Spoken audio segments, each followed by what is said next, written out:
HaLevavot, that we were talking yesterday about how a person is careful not to rely on his money.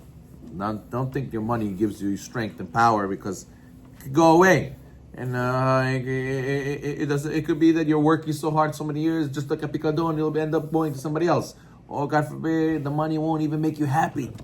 It won't even make you happy, the money. You won't be right? He says, Ve'efshar, Efshar, Shiyeh mamon sibad ra'ato v'avdan nafsho. He says, the worst, the money will not be a source of strength for you. It'll be a source of destruction for you. It'll be a source of harm to you. Right? The guy works all day, and it ruins him. It makes him sick. He becomes sick from working so hard, from being nervous. He shaves off years from his life. He causes them only damage. As it says in the pasuk, Tahad Hashem, Yesh ra'a hola ra'iti, Tahad Hashemesh, Osher shabu leba'alav ra'ato. It says, King Solomon, I saw something horrible. Wealth hoarded by its owner to his detriment. What example? Let's say riches causes a guy to be jealous, or he causes him to do illegal stuff, or it causes him to be gava, and he gets into fights with people. It causes him damage, the money. It doesn't make him a happier person. So therefore he says, a person has to be careful not to lose his bitachon in Hashem because of this. And what? And that's what the Rav Nachman Breslov says today. What's the avodah zarah? Today is the money. The money is the avodah zarah. People run for the money, and they're supposed to be doing what Hashem says, not what the money says.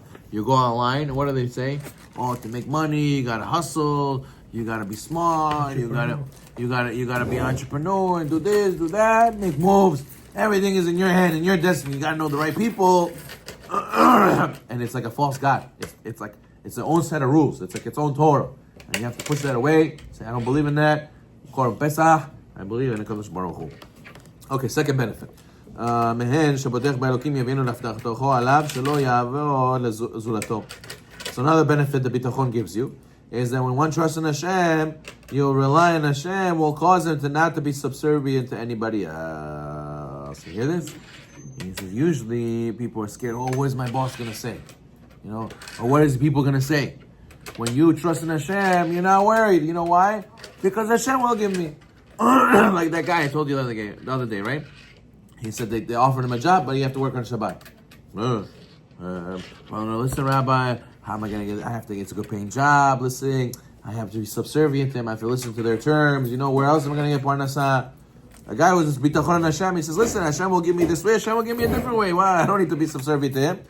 So let's say a guy says, you know, you're not allowed to pray minha. You have this job, you're not allowed to pray minha. You're not allowed to go. I don't let you give you permission.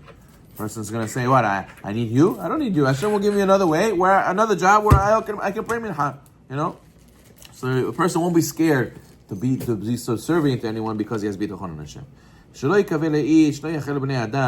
He will not hope for aid from any man or any assistance from human beings. He'll not have to go and flatter them. You know, in business, you know how many times people have to do flattery.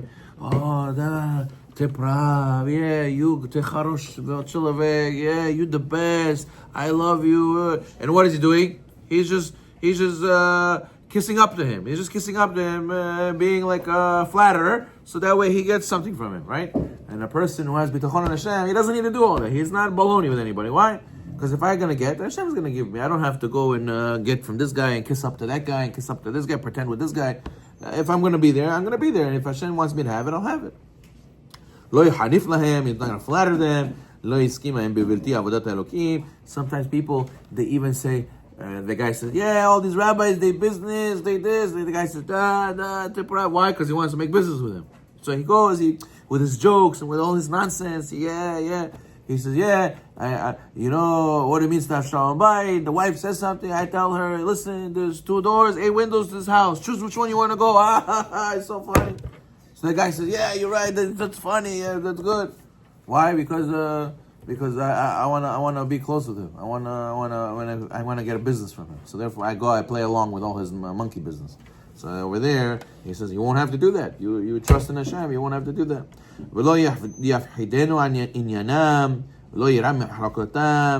Right? Even if they're powerful, they won't intimidate you. The guy tells you, listen, you became big in jewelry now, huh? Stay out of here. We don't need people like this over here. If you know what's good for you, run away. Run away, because you're not going to be in this market, and we're not going to let you. So if you're scared, you don't have trust in Hashem, you're scared, you say, you know what, listen, I'm scared, I don't know. Well, if you have Hashem, what do you have to worry? If I deserve to get punished, so Hashem will send me punishment from anybody. If I don't deserve to get punished, so nobody could hurt me, nobody could touch a hair in my head. If Hashem didn't decree they're going to touch a hair in my head. So therefore, I won't be scared of these people, I won't be scared of mahloket with them.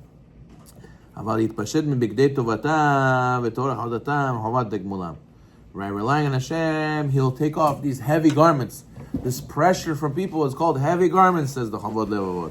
Rather, you won't have to thank them, and you won't have to obligate yourself to them, and you won't have to run out of your way for them. You'll only be relying on who? Look at this. You'll be able to go and rebuke them. You'll tell them what they're doing wrong, and you won't be scared of them. Why? Because what do people say? No, listen, I don't want to say anything. I don't want to ruin my relationship with him. He gives me a lot of benefits. I don't want to do anything. If you realize all the benefits you get is from Hashem, so you don't care to lose him. You don't care to tell him. No, obviously, we're not going to go and badmouth him. We're not going to go and insult him. We're going to tell him, listen, my brother, I care for you. It's not right what you're doing. You shouldn't do that. You know, there's been many times of people doing sins and nobody tells them because he's a very rich guy. I don't want to be on his bad side. Listen, in a shul especially, there's a lot of the Yitzhara. Listen, he's a big donor. I don't want to say anything. I don't want him to scare him. If you believe in Hashem, and the Parnassah is supposed to come to the shul regardless, so you shouldn't care that you lose this guy or not lose this guy. You have to tell him the right thing to do or not. So therefore, that's what powerful it is to have trust in Hashem. You're not going to lie for them. You're going to help them. You're going to make them, save them from doing sin. As it says in the Navi, right? He says, Hashem, help me. Therefore, I made my face like a rock, and I will not be ashamed. Right? As it says in Cheskel, fear not them, and fear not their words. Since I